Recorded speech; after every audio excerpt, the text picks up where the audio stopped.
Hey guys, welcome back.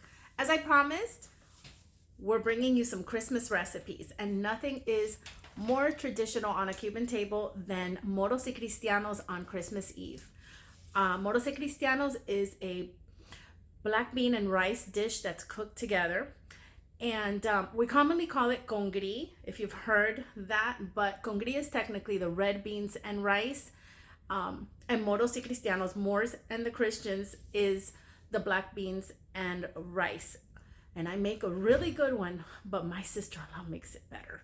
So I'm gonna have her come in and show you how she makes it. We need to know what the secret is because there's something going on that I don't know and I wanna know. So I'll be back with you with Denise, and she's gonna show you how to make the best and easy moros y cristianos, because there is a shortcut. Short enough that you can make it on any weekday quickly. It's delicious, I promise you. Let's go see how she does it. Hey guys, here in the kitchen with my sister-in-law Denise. Hi. Hi. We are making moros and cristiano today. She makes a kick-ass moros. I do. And yeah, I make it good, but this witch makes it better, so I wanted to give you the best. You're going to need a can of black beans, 2 cups of parboiled rice, a green pepper, a yellow onion, a pack of bacon, 2 bay leaves, 4 garlic cloves, a teaspoon of cumin, a teaspoon of oregano, a teaspoon of salt, and pepper to taste.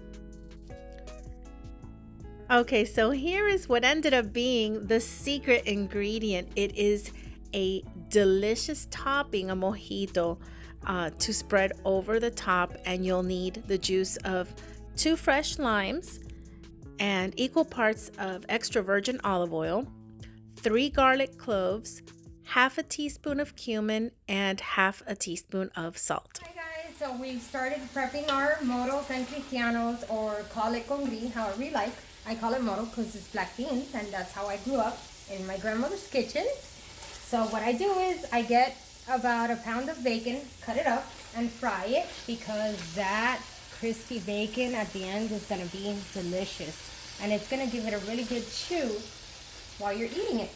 And the bacon fat, oh, Rich flavor. There's nothing like bacon fat. Girl, is So that good? that's what we're going to do.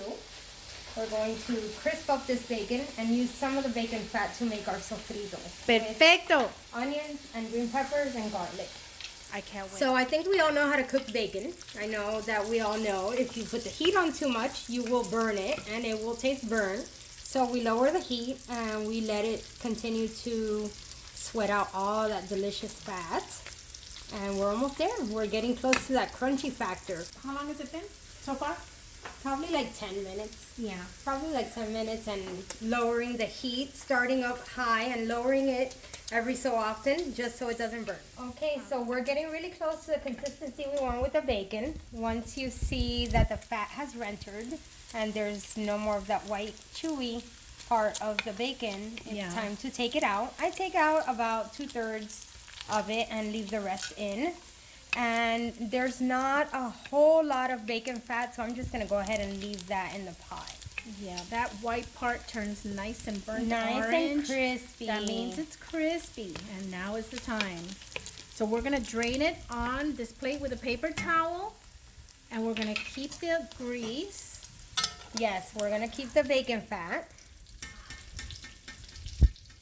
because that's where we're going to make our sofrito, in the bacon fat. Ay, qué rico. Okay, so now that we've taken out about 2/3 of the bacon, in the bacon fat we're going to put in our green pepper in the bacon fat. Now remember, if you want to go the vegan option, you can do that by just using olive oil instead for doing the sofrito. Yeah, now we're putting in our onion. Sorry about that. We're putting in our onion now. We're doing our sofrito. I will leave the garlic for last because garlic tends to cook much faster. Right. So we're going to sweat this out until it's nice and soft and it's sweated. Maybe about 5 minutes. Okay, so while we're making this sofrito, this onion and bell pepper and bacon in delicious bacon fat sofrito, I will let you know that, we're all working people and we're busy, so This is kind of like a little bit of a shortcut way of making congri, but it's still delicious. So it does not change the outcome. It doesn't Trust change the me. way it comes out. I do use canned beans and I use parboiled rice. I do this because I typically cook it in the morning before I go to work. Since I get home so late, there's no time to make these delicious meals at nighttime. So I have to use shortcuts, but it definitely doesn't change anything at all. Okay, so now that we've cooked down the onions and peppers in the bacon fat, it is now time to put in our chopped up garlic. Leave that for last. Do that when these onions are nice and translucent. Okay, if not, it'll give your food a bitter flavor. Bitter flavor, they'll Right. burn and it'll get bitter. And the It's whole not cute. rice, the whole rice will taste bitter, like Yeah. garlic, and that's not attractive or tasty. No. Okay, so once we get this sofrito nice and juicy, where it's all cooked up nice, we'll open up this can of beans and we'll pour it in there. And we'll come right back and show you what's up with that. Now our sofrito is pretty much ready to add the beans. So that's what I'm going to be doing now, is add the 1 can of beans. Black beans, that is. Any choice you like, whichever one you like to use. It's the unseasoned black beans. Yeah, we're seasoning already. Now I'm going to add 1.5 cans of water. Okay, so you fill your can 1.5. You don't even need a measuring cup. Awesome. But if you guys want the traditional from scratch with dry beans, just request it in the comments and I'm more than happy to give that to you. Yes. Let me help her along. So we have 1.5 cans of water. We're going to let that boil. In the meantime, we will add our bay leaf, oregano, Okay. salt, and cumin. Very important. Cumin, cannot leave that out. Some people say it smells like BO, but you cannot leave it out. That is some good BO. So let's mix it up, and when it boils, we can add our rice. All right. We'll be drinking and waiting. Hi guys, so our stuff here is boiling. So we have about 2 cups of parboiled rice. That means it's halfway cooked. Makes life easier. We're doing the easy version. The rice comes out so fluffy when I use this one. So we're gonna go ahead and pour this in. It's guaranteed perfection. And since I'm cheating, if you don't like the rice color, I always add a couple of drops of this food coloring. I get this at the Latin market, but if you don't have a Latin market that sells this, you can always use just regular black food coloring. 1 or 2 drops should be enough. If you want. If you want to, if not, just eat gray rice. So now that that's boiling, I'm going to turn it down and let it cook. Okay, so now that I've added the rice and it's all boiling, I've put it down to low all the way, and it's still boiling. But once I see that there is no water floating on top, I will go ahead and cover it and let it continue to cook on a low to a very low medium. Okay, so I'm going to show you what that looks like once it gets there, because we do it differently. And like I said, hers is awesome. So once we get to that point, I'll show you what she means. Okay, now you see that the rice is kind of floating in the top and there's not like a ton of water on top. It's time to cover it and just let it do its thing. Marry together. That may have taken about maybe 4 to 5 minutes of boiling, and then you put the lid on it and you bring it to It's already on low. and it's gonna be So on just low. leave it on low, and Okay, it's gonna be perfect. probably 20 minutes. So now I Perfect. guess it is time to cover.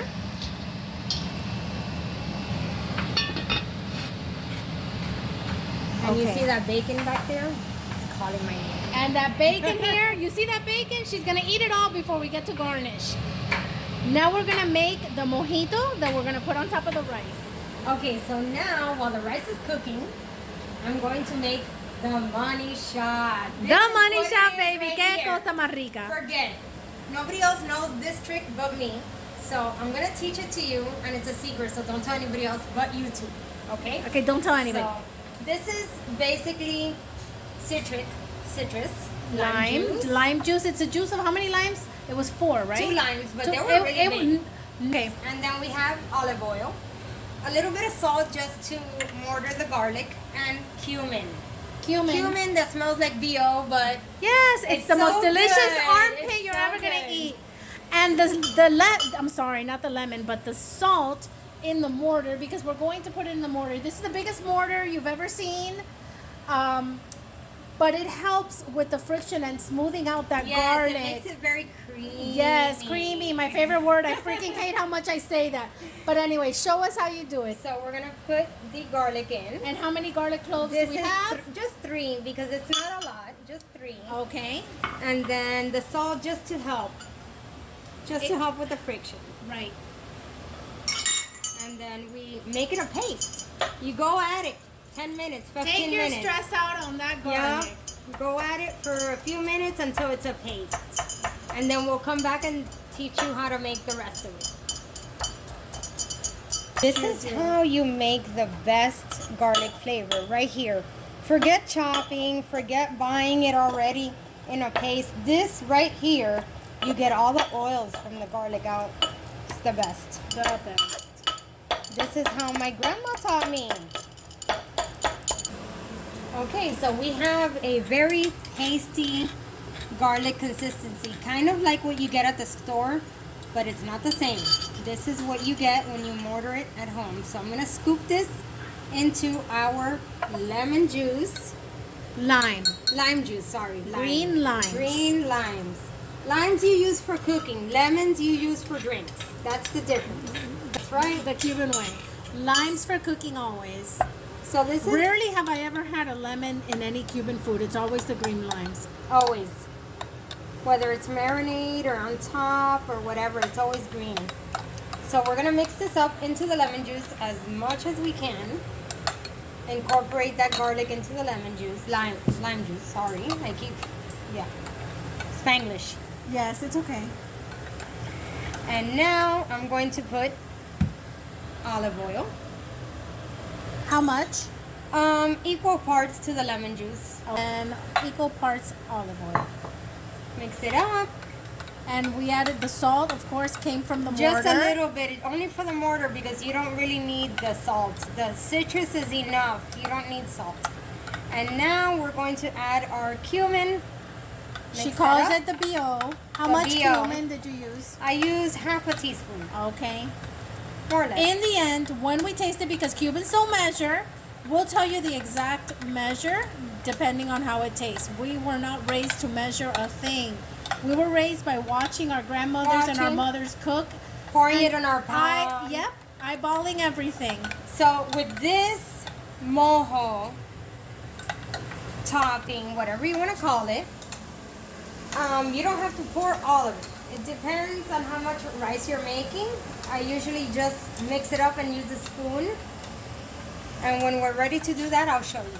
Okay, this is something that's going to be drizzled over the rice when it's completed. This And right like here she said, it is the a money thing. shot. Nobody knew about this until I said, buy me limes. But this is right I certainly here. had no idea that we put mojo on top of rice. I know that there are regions that do that, but I have never done it, and it's so good. At the same time, we come from Cuba from the mid-50s Right. to early 60s. So things have changed a lot from how things are done now or recently to how things were done. Right, because of the lack of back then. ingredients and so forth. But originally, yeah, things were done a lot A different. lot different. They were said a lot different. So this is how I was raised. Yeah, And this is how I say it. yep. Hopefully you can understand. So now our rice is cooked by definition. We're going to add our citrus mojo blend topping. Mix it up really good because the olive oil and the lemon juice tend to separate. You guys Mix have it no up idea. good. Just pour a little Ay, bit. Dios mío, Don't pour all of it. Just leave the rest for the side when you serve if somebody wants extra. Pour some of this over with your spoon. Mix it up.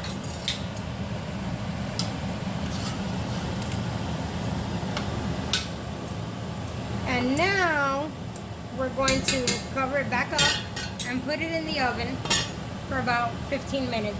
That way the rice dries up and at the same time all the flavors marry together and they'll be happy. Okay, so now we're putting our Dutch oven or our caldero in the oven about 300 degrees for about 15 minutes.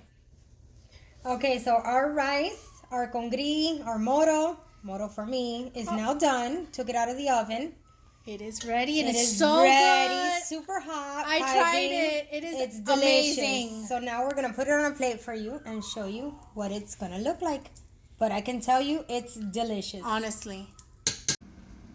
So this here is our finished product, and I have already gone ahead and served it in a platter. I like to usually use the leftover bacon that's crunchy and top it. And we also went ahead and made some chicharrones in the air fryer. In the air fryer, nice Yeah. chicharrones. It was 30 minutes, about 30 minutes, nice and crispy. With Lori's Seasoned salt. right? Garlic salt That's is it. all we use, but it's So perfect. delicious. I'm gonna taste it, but I already did, and everybody else did. Oh my God, I'm it's gonna great. taste it in front of you guys, just so you can see my face. I'm tired of them seeing me taste it. So good. It really is. It's delicious. I hope you enjoyed the video. I hope you try this. It's simple. It is absolutely delicious. And I wouldn't have brought it to you otherwise. So I'm grateful to Denise's grandma. I'm grateful to all of our ancestors. And I think that there's no better way to keep a culture alive, or even maybe your own memory alive, than on the kitchen table. So when we bring you our recipes, we're actually bringing you a piece of our heart. My mom never taught me how to cook. She just sat me down near the kitchen table. She'd hand me a bowl of garlic and tell me to smash it, peel it, or she'd hand me beans and tell me to sort through them to see if there's any debris in there. And in the meantime, she would be in the kitchen cooking and I'm observing. And she had this mantra. It's like a little song in my head. And every single time she cooked, she'd stand there and she'd say, ajo, ají, cebolla, oregano, comino. I don't know if she was forgetful. Well, she was forgetful, and so am I. But I don't know if she did it because she was reminding herself or if she was ingraining that in my head. But that's how I learned to make a basic sofrito. It is garlic, onion, cumin, oregano, green pepper. And that little song sings in my head every time I'm in the kitchen. I get to hear her. Every time I cook. I hear her voice. So get your kids in the kitchen and start ingraining these little memories in their minds, because look at the result of it. I have a channel based on just memories that I want to leave for my kids, and I want to share with those that didn't get the opportunity.